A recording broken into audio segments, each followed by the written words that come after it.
에레미야서 1장 1절입니다. 베냐민 땅 아나돗의 제사장들 중 hil기야의 아들 에레미야의 말이니라. 저자가 에레미야죠. 아나돗이라는 동네, 예루살렘에서 2-3 마일, 그러니까 한 5km쯤 되는 조그만 마을에 에레미야라는 사람이 살고, 그 사람에게 하나님의 콜링이 임하는 스토리로 에레미야서는 시작합니다. 그 아나돗은 특별히 이름난 장소도 아니고 대도시도 아닙니다. 아주 평범한, 그리고 보잘것없는 그런 마을인데, 하나님은 그 조그만 마을에서 한 젊은이를 택하셔서 한 시대를 예언하고, 그리고 하나님의 말씀을 전하는 그런 특별한 사명을 맡겨주십니다. 그 아나돗이라는 것이 성경에 몇 곳 나오는데, 그 중에 다윗이 왕이 있을 때 그를 도와서 제사장 2사람이 있었습니다. 하나는 사독과 아비아달이라는 제사장이 다윗을 도와서 제사장으로 백성들을 다스리는 두 대표적인 제사장이 있었습니다. 다윗이 죽을 때 거의 죽게 되자 누가 대를 이어서 왕이 될 것인가 하는 게 관심사였습니다. 그가 거의 임종할 즈음에 아도니아라는 아들이 있었는데, 솔로몬과 함께 두 아들이 강력한 후보였습니다. 아도니아는 아버지 솔로몬이 죽기 전에 아도니아 왕 만세, 다 참모들과 제사장과 지도자들을 모아서 자기가 왕 될 것을 선언하고 선포하고 스스로 왕이 되었다는 만세를 부르게 합니다. 그때 그를 도와서 이 아비아달이 함께 참여해서 이 아도니아를 축복했습니다. 다윗이 죽을 때 솔로몬을 왕으로 세우고 죽습니다. 그래서 솔로몬이 아도니아와 상관없이 이스라엘의 왕이 되고, 아도니아는 그날로 처형을 받습니다. 그리고 솔로몬은 그 제사장 아비아달을 불러서 너는 마땅히 죽을 자로 돼. 내 아버지 다윗 앞에서 주 여호와의 궤를 메었고, 내 아버지가 모든 환난을 받을 때 너도 환난을 받았은즉 내가 오늘 너를 죽이지 아니하노라. 그러므로 너는 고향 아나돗으로 가서 거기서 남은 여생을 보내라. 그래서 저를 고향으로 보낸 동네가 아나돗입니다. 솔로몬이 자기 아버지를 생각해서 자기 아버지와 함께 일한, 그리고 아버지를 도와서 고난을 받을 때 같이 고난받은 아버지가 섬기던 제사장을 최후의 마지막에 선대하는 모습을 보고 그가 고향으로 내려가서 남은 생애를 보내는 그 마을에 제사장들이, 여기 보니까 아나돗의 제사장들 중에 hil기야의 아들 에레미야의 말이니라. 그 마을에 아주 평범하게 살던 그런 마을에 에레미야가 청년으로 부르심을 받았다는 말입니다. 사실 이사야는 왕족입니다. 그리고 아모스는 농사꾼입니다. 뽕나무를 키우면서 누에를 치고 농사를 짓다 밭에서 쟁기질하다 하나님이 아모스를 부르십니다. 그래서 일꾼이 됩니다. 예레미야는 평범하고 파면된 제사장이 고향에 내려가서 살던 마을의 한 청년인데 하나님은 저를 불러 한 시대를 맡기는 예언자로 사용하셨다는 것입니다. 3절입니다. 이전에도 요시야가 다스린 지 아몬의 아들 유다왕 요시야가 다스린 지 13년에 여호와의 말씀이 에레미야에게 임하였고, 이제 에레미야를 부르셨는데 그 사람이 어디 사람이냐, 그리고 언제 사역을 시작했으며 언제 일을 했는가 하는 내용을 2절 3절에 기록합니다. 아몬의 아들 유다왕 요시야가 다스린 지 13년에 여호와의 말씀이 에레미야에게 임하였고, 3절 다 같이 한번 읽겠습니다.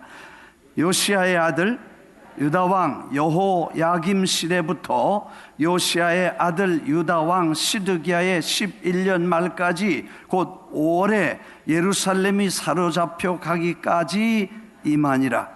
예레미야가 사역한 기간과 그때에 있었던 왕들과 그 왕들의 연대를 설명합니다. 이거 몇 년이라고 쓰지는 않았지만 그걸 잘 이렇게 조사해 보면 그게 언제 몇 년인가를 알 수 있는 근거가 됩니다. 아무튼 여기 요시야라는 이름이 3번 나오는데 요시야가 다스린 지 13년 될 때 하나님이 예레미야를 부르셨고, 그 뒤에 요시야의 아들 여호야김 시대, 그리고 요시야의 아들 시드기야 11년 말 곧 5월까지 예루살렘이 멸망을 당하는 때까지 예레미야에게 하나님 말씀이 임해서 예언자로 일했다 하는 말씀이 되는 것입니다. 요시야는 누구냐? 성경 말씀을 보면 열왕기하 22장 찾으시면 같이 한번 보겠습니다. 요시야가 왕 위에 오를 때에 나이가 몇 살이라? 8세라. 8살짜리가 왕이 됩니다. 그 아버지는 아몬이고 그 할아버지는 므낫세고 증조 할아버지는 히스기야입니다.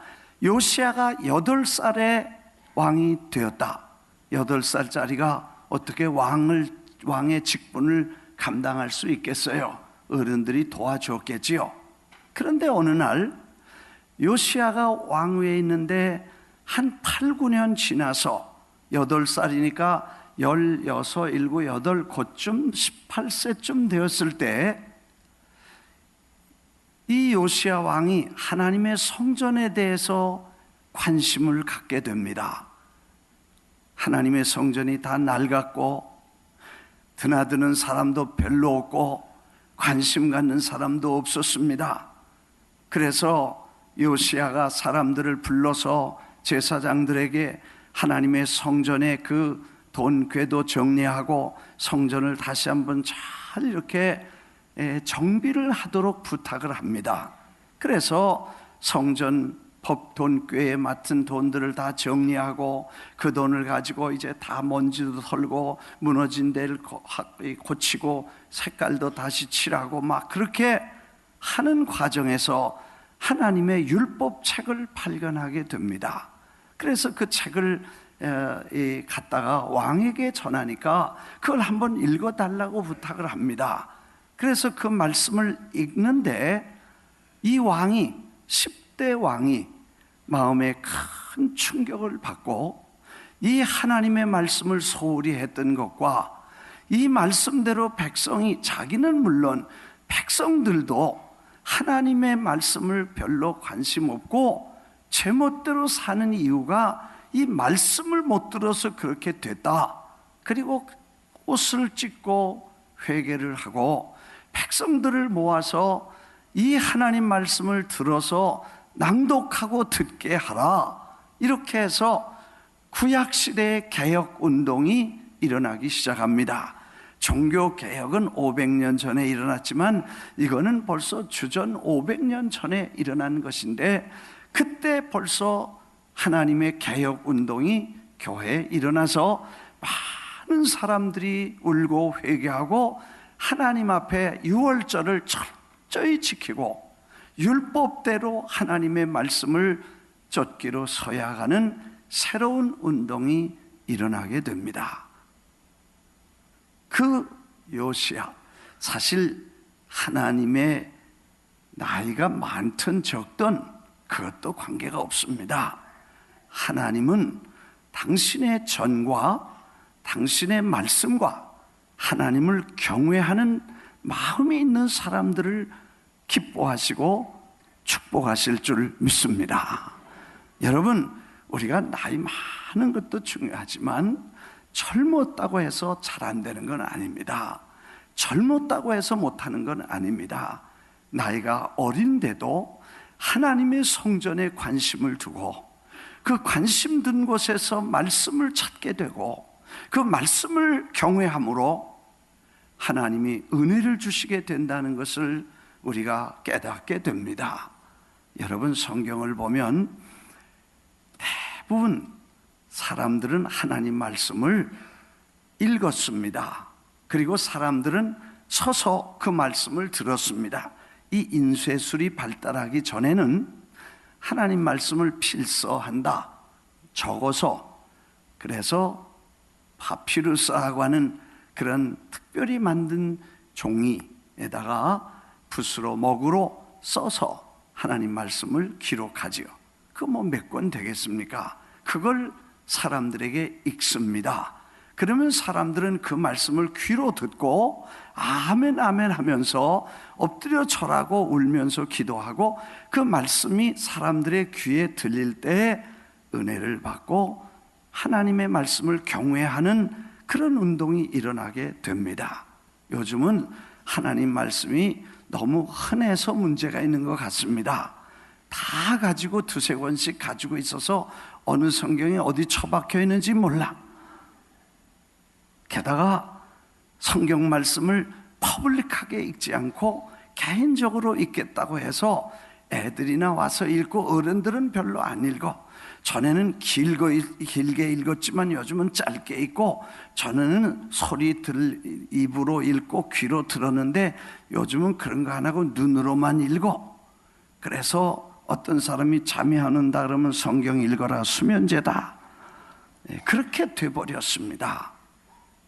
하나님의 말씀을 듣는 것이, 경외함을 가지고 듣는 것이 은혜 받는 길이고, 하나님 말씀을 들어야 하나님을 떠나지 않게 될 줄 믿습니다.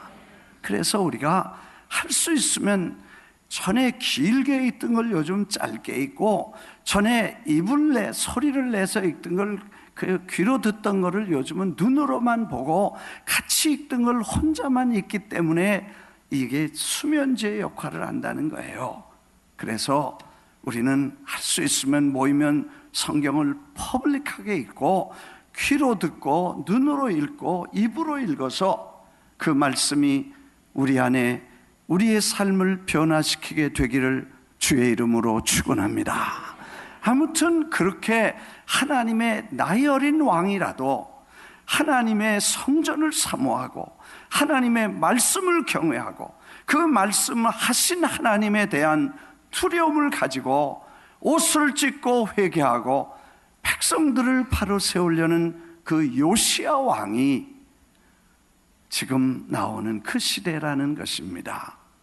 여러분, 나이로 보니까 8살에 아버지가 암살되고 13살 되던 8살에 왕이 되고, 그 다음에 13년 되던 해에 부흥이 일어났다고 하니까 640년에 왕이 되고 주전, 그 다음에 8세라 하니까 648년생, 이제 BC니까 거꾸로 이제 더하는 게 아니라 줄여야죠. 그래서 주전 648년생인 것 같습니다.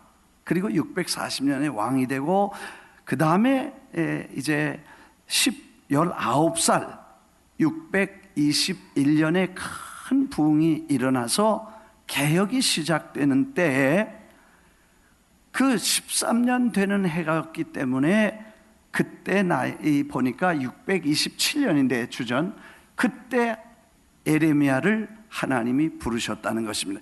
거의 동시되고 나이 차이가 얼마 안 된다는 것입니다. 에레미야가 부르실 때 10대 후반이었다고 기록되니까 에레미야가 부를 때와 이 요시야가 왕으로 회개 운동을 일으킬 때와 거의 비슷한 시간이라고 봐야 되겠습니다.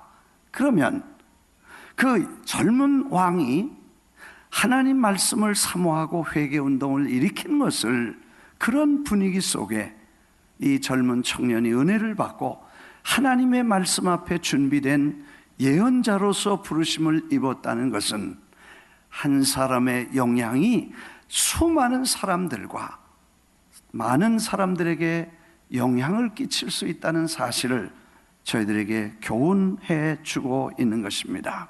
물론 요시야는 31년 동안을 왕으로 있고 후에 애굽과의 전쟁에서, 갈그미스라고 하는 전쟁에서 전사를 하고 죽습니다. 그 아들이 여기 성경에 나오는 여호야김 시대와, 그렇죠? 그 다음에 요시야의 아들 시드기야의 11년. 시드기야는 요시야의 아들인데 세 번째인지 네 번째 아들입니다.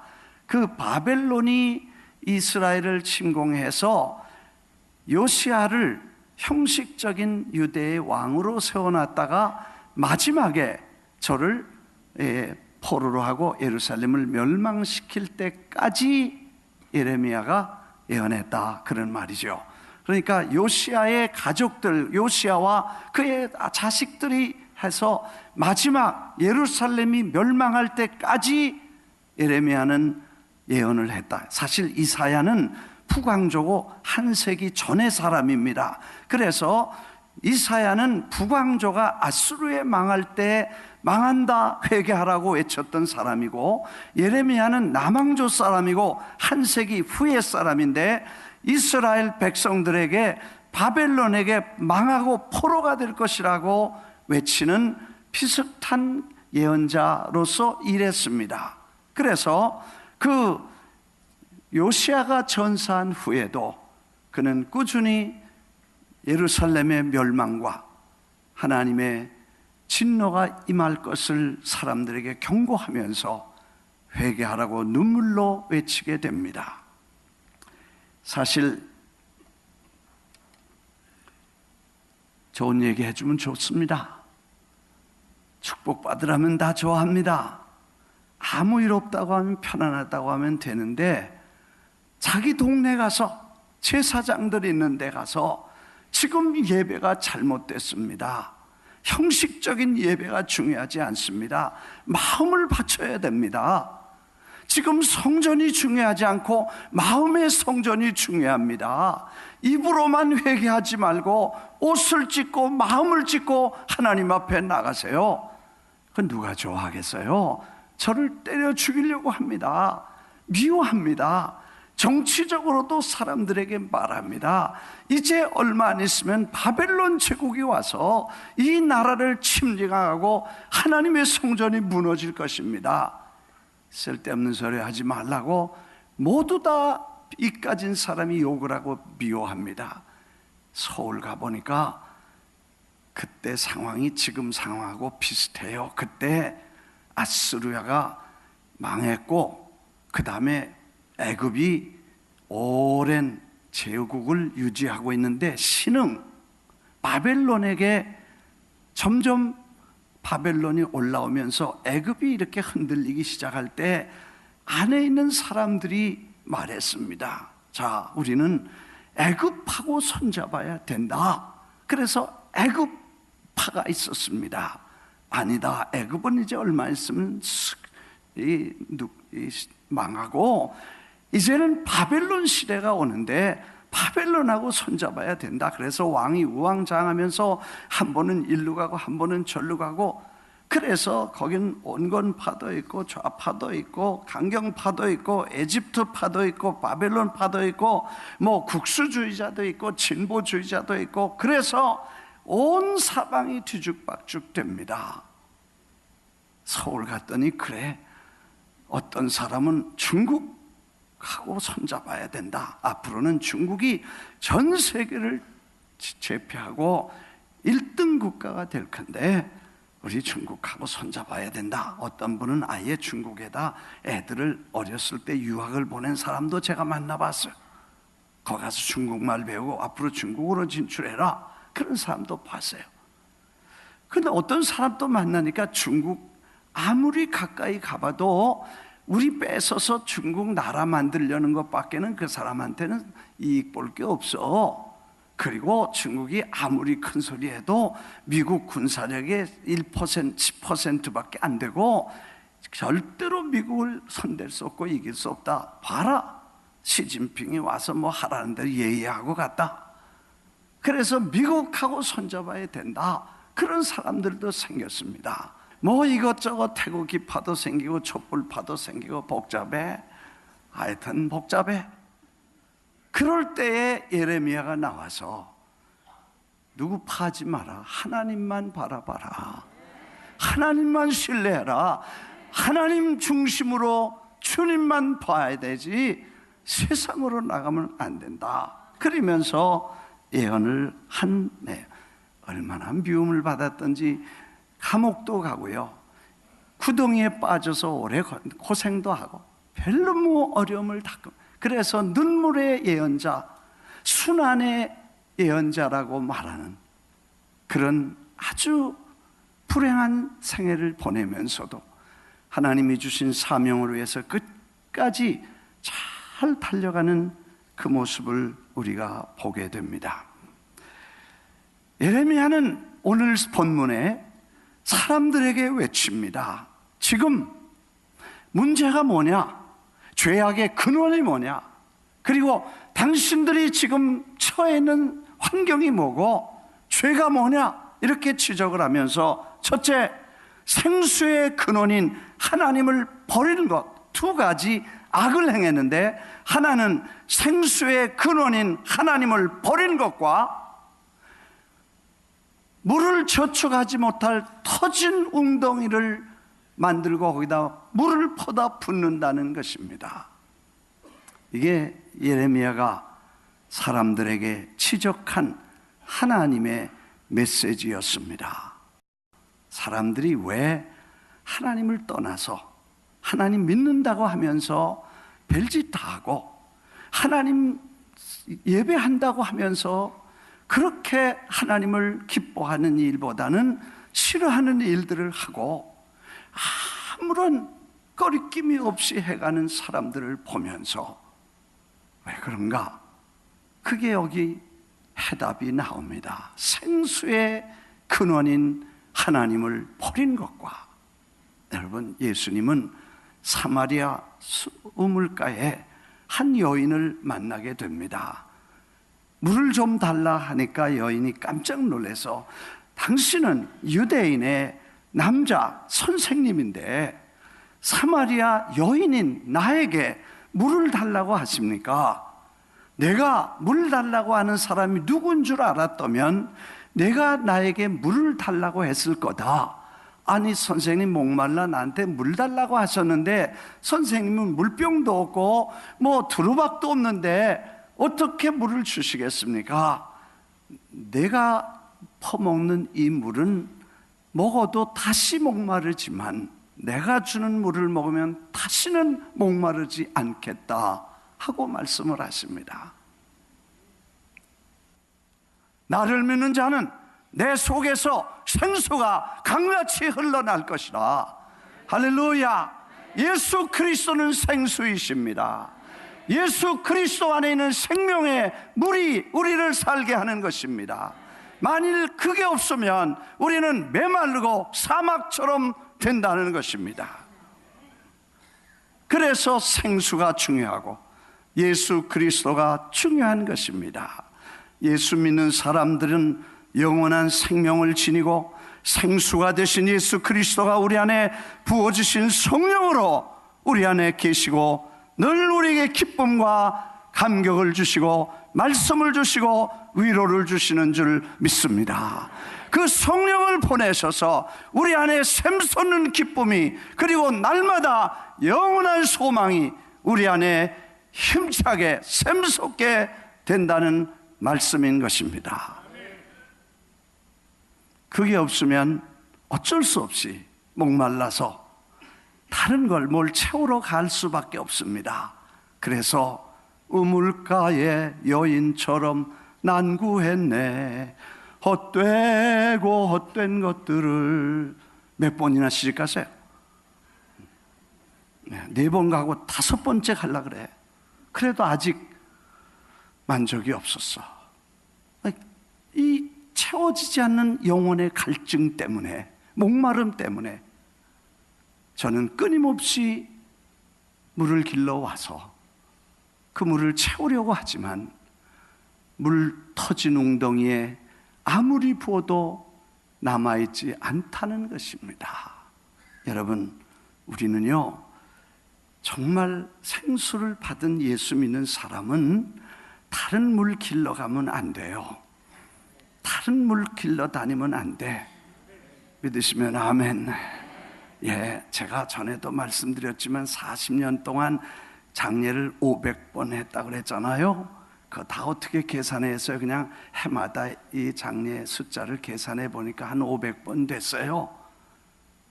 근데 희한하게도 500번 장례하면서 한 번 어떤 돌아가신 분이 아주 값비싼 시계를 차고 계시더라고. 감 나가는 고급 시계를 차고 장례 예배를 드리고 보니까 그래, 저거를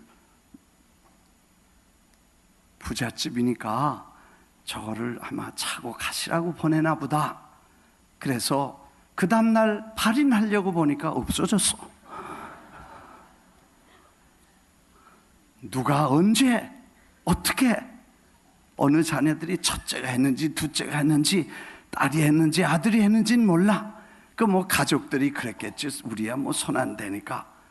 어느 사이에 그 다음날 관 덮을 때 보니까 없어졌어. 그것도 하관에서 입관에서 걸리더라고. 돈도 다 걸려.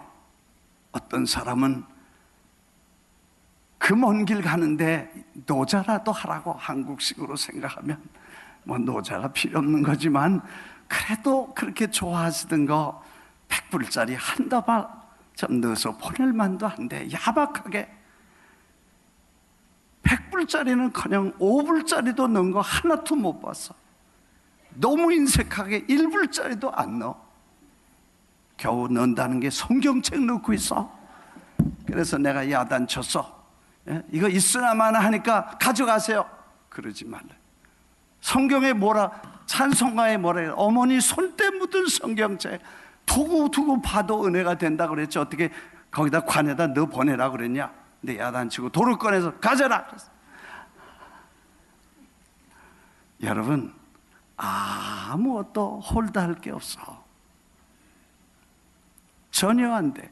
그게 물 터진 웅덩이야. 물 빠져나갔습니다.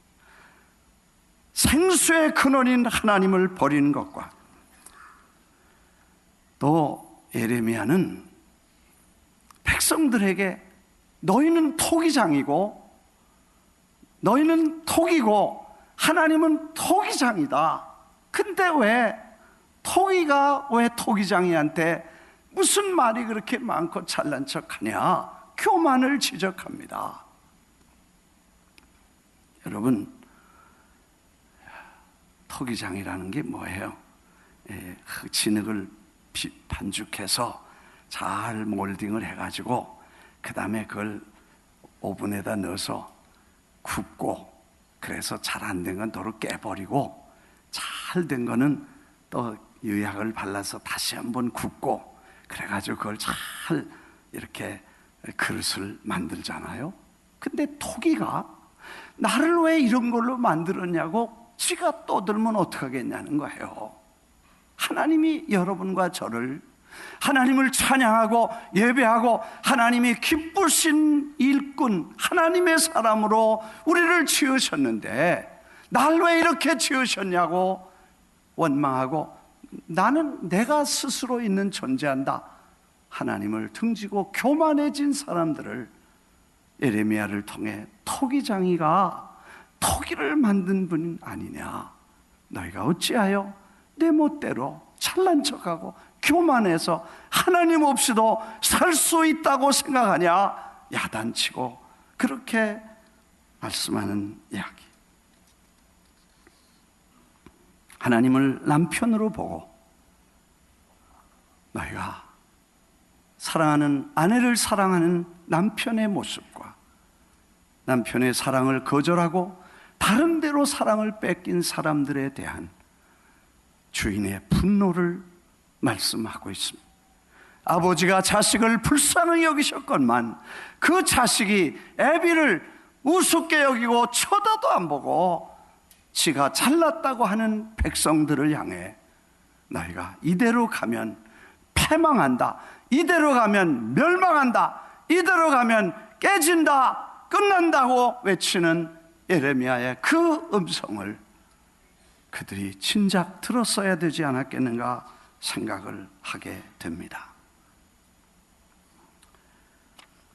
다윗이 죽으면서, 다윗이 죽을 날이 열왕기상 2장 1절에 보면 다윗이 죽을 날이 임박함에 그의 아들 솔로몬에게 명령하여 이르되 내가 이 세상 모든 사람이 가는 길로 가게 되었노니 너는 힘써 대장부가 되고 여호와의 명령을 지켜 그 길로 행하여 그 법률과 계명과 율례와 증거를 모세의 율법에 기록된 대로 지키라. 그래야면 내가 무엇을 하든지 어디로 가든지 형통할 것이요, 여호와께서 내 일에 대하여 말씀하시기를 만일 내 자손들이 그의 길을 삼가 마음을 다하고 성품을 다하여 전심히 내 앞에서 행하면 이스라엘 왕위에 오를 사람이 내게서 끊어지지 아니하려니와. 신명기에는 모세가 죽기 전에 다시 백성들에게 말합니다. 11장 13절에 내가 오늘 너에게 명하는 내 명령을 너희가 만일 청종하고 너희 하나님 여호와를 사랑하며 마음을 다하고 뜻을 다하여 섬기면 여호와께서 너의 땅에 이른 비와 늦은 비를 적당한 때에 내리시리니 너희가 곡식과 포도주와 기름을 얻을 것이라. 또 가축을 위하여 들에 풀이 나게 하시리니 내가 먹고 배부를 것이다. 너희는 스스로 삼가라. 두렵건대 마음이 미혹되어 돌이켜 다른 신을 섬기며 그것에 절함으로 여호와께서 너희에게 진노하사 하늘에 하늘을 닫아 비를 내리시지 아니하며 땅이 소산을 내지 않게 하심으로 너희가 여호와께서 주신 아름다운 땅에서 속히 멸망할까 하노라. 내가 오늘 복과 저주를 너희 앞에 두노니 너희가 만일 내가 오늘 너희에게 명하는 너희 하나님 여호와의 명령을 들으면 복이 될 것이고 만일 내가 오늘 너희에게 명령하는 도에서 돌이켜 너희 하나님 여호와의 명령을 듣지 아니하고 본래 알지 못하는 다른 신을 섬기며 전하고 따르면 저주를 받으리라. 다윗이 솔로몬에게 그리고 모세가 그의 사랑하는 백성들 함께 울고 함께 기도하고 가나안 땅을 향하여 가기로 약속을 받은 이스라엘 사람들에게 마지막으로 전해준 메시지입니다. 오늘 우리에게 예레미야가 같은 말을 합니다. 하나님 말씀 잘 듣고 그 명령을 순종하면 이른 비와 늦은 비를 주시고 우리 마음이 은택하고, 그리고 비가 와서 심령이 촉촉이 은혜 가운데 하나님을 섬기고 축복 속에 살 것이려니와 다른 신을 섬기고 생수의 근원이요 토기장이 되시고 우리의 영원한 신랑 되신 예수 그리스도, 우리를 지으신 아버지의 음성을 듣지 않고 교만하고 잘난 체하고 내가 잘났다고 떠들고 하나님 떠나면 어떻게 된다는 교훈을 우리에게 줍니다. 예레미야의 음성을 오늘 우리와 우리의 조국에, 그리고 온 세상 사람들에게 들려지기를 주의 이름으로 축원합니다. 기도하겠습니다.